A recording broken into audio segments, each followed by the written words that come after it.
You know, Sega, they get a lot of praise out there for, the way they treat the community, I guess. Like, they don't go after fan art and, community made games for the most part. Not like Nintendo and some other companies do. A lot of people really love Sega. I've got some love for Sega as well. They've made some awesome games over the years, some cool systems. The Sega Dreamcast is my favorite Sega console. The Dreamcast was like an arcade at home.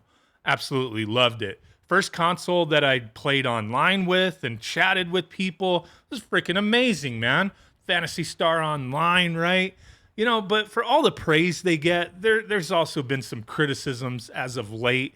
One of them that we touched on recently was Sonic Origins, which we're going to touch on again, is there's another little controversy that I wanted to discuss, but there was, a little bit of hate out there. I mean, hate may be a strong word, but annoyance maybe with the way the pre-ordering is supposed to go with Sonic Origins. It just, they have this whole chart.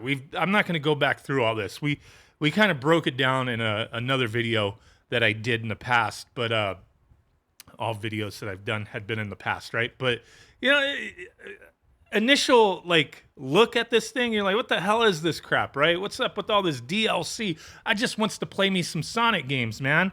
Why do you got to confuse things, right? So yeah, a little backlash on the way this is going down. And I just noticed starting to record this. Where did the Nintendo Switch pre-order button go?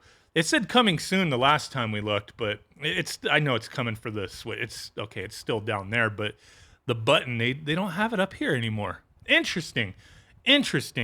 But yeah, okay, that was one little controversy, right? And we got another one concerning this game that we're going to float back to in a second. But, another thing that Sega got some flack over was late last year, they had this management meeting, questions, I guess, with, a bunch of people involved in Sega, right?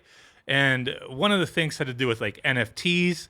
You have mentioned about P2E, which is play to earn type model within the explanation of external environment. And they talked about NFTs and, kind of going along with that type of thing. There was a lot of backlash with that. And essentially it's like, oh, we can make money, you know what I mean?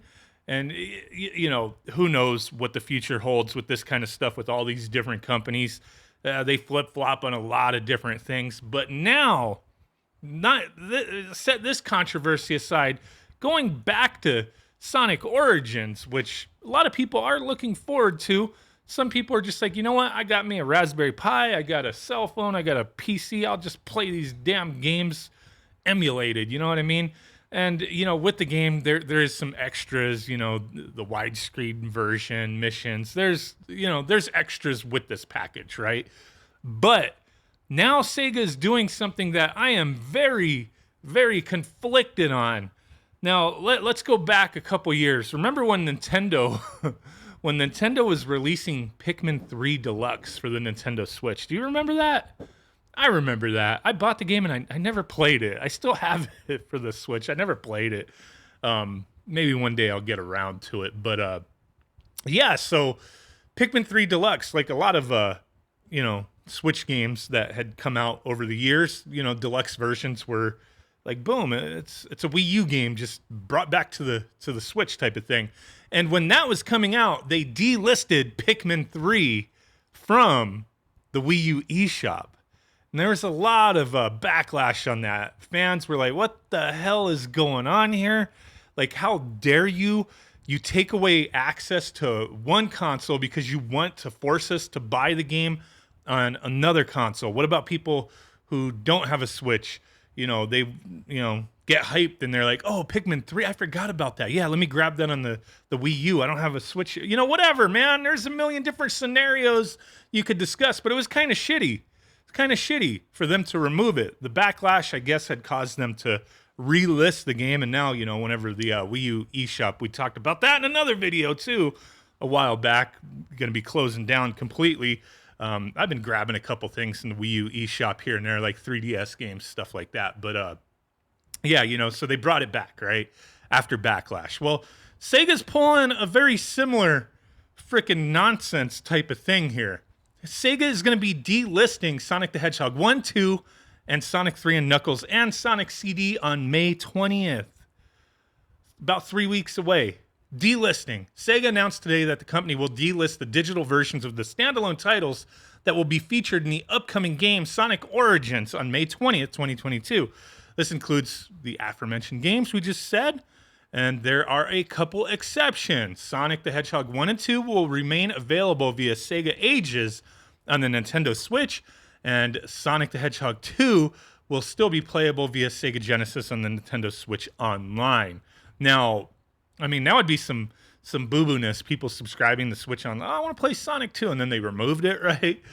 Like, I don't know how many people subscribe to the premium Switch Online, the expansion, whatever it's called, just to play Sonic 2, but you catch my drift here.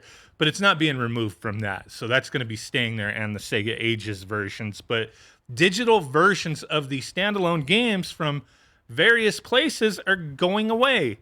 Sega's like, no, we don't want you to go and grab Sonic 1, 2, or 3 or Sonic CD separately for whatever the prices are. I don't know what these things are, what they charge for. The Sonic Origins, $40 for the standard, and then $45 for the deluxe version with all the extra DLC stuff, which we should circle back on that and talk about something with that in a second here. But yeah, like this kind of sets a tone that, like, if all these companies think that this is okay, let's delist previous versions of games to remove access. It's all a business move. It's not like, oh, save server space, oh, you know, whatever. No, it's a pure business move.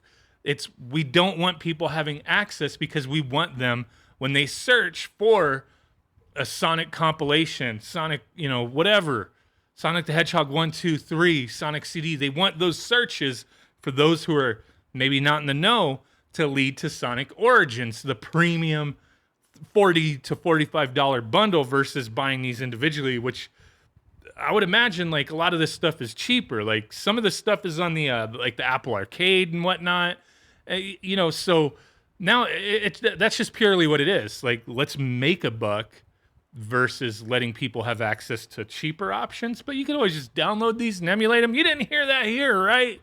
Do with it as you please, type of thing. But this is just kind of, you know, on one hand, like this one right here, it's like, oh, well, people weren't buying it anyway. Like, what does it matter? Like, it's like people wouldn't care, like, if they didn't know about it, type of thing. Maybe, I guess. But, you know, it's not like, oh, all of a sudden people are running out to buy these games or anything. But it's just the future, the overall, the access, being able to grab things in a legit way if you want, and having different options available that were previously available. And then they no longer will be available. It's nonsense. Like I said, on that one hand, it's like, oh, well, if people didn't care, like, why would they care now? Well, it just sets it sets that whole thing up where other companies could follow suit and people start not having access to certain things that maybe they want. You know, more companies do this shit, it's just going to get worse and worse, right?